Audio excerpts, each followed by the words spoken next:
cho mình ô ăn lệ chồng vẫn rồi sáng tân mò để tao bật này được tiểu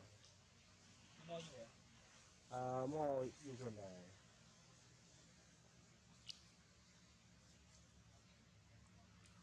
mình kêu là cọp bọc cái ỏi bắt đứng này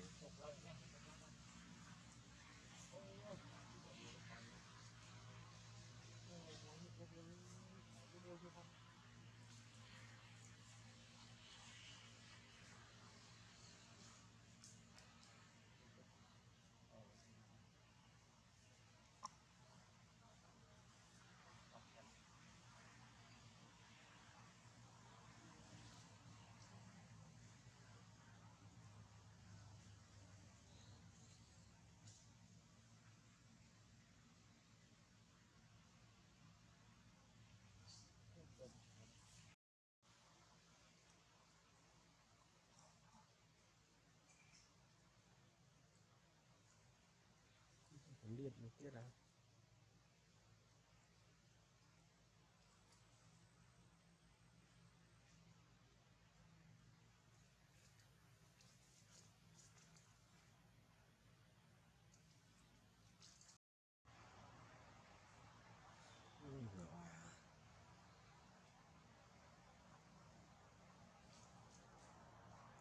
này là trong mơ bị chồng chết rồi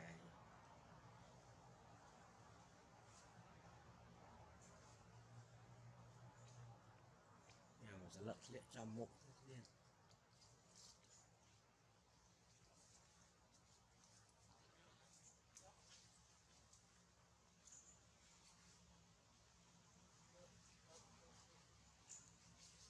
rồi đây chỉ có hoặc hơn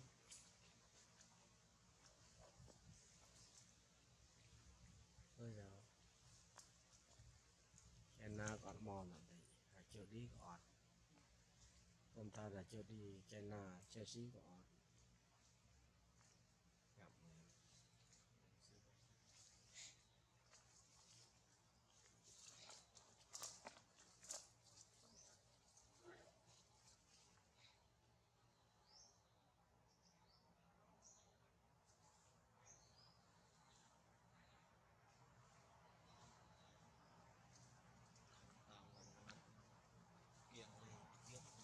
ừ?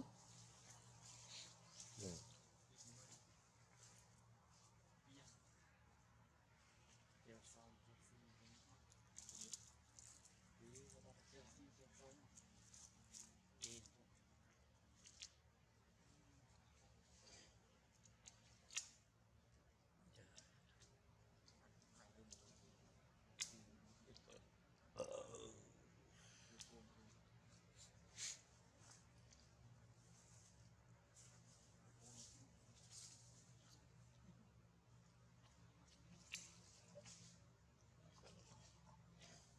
Thì là thời kỳ cận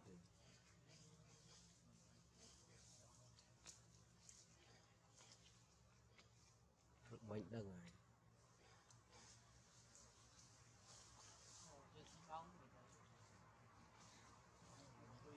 còn đều mơ một cười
khơi cả tiếng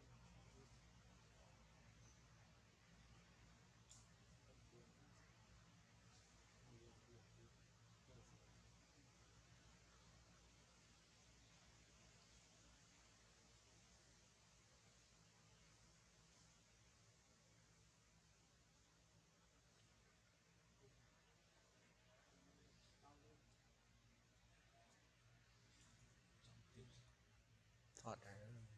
chèn mưa khơi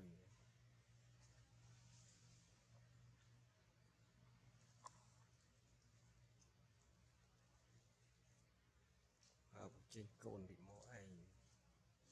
chụp mà ra bị on là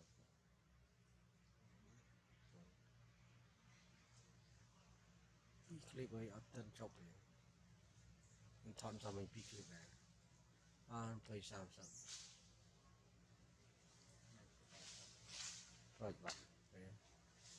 trẻ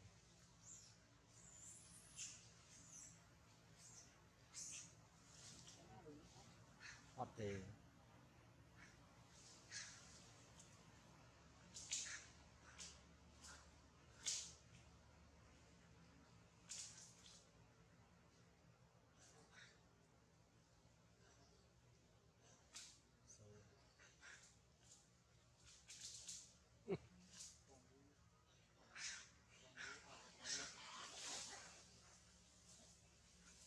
khơi là mận chèn rồi anh không bên này anh không quạt quạt này lý ba nữa cái quạt này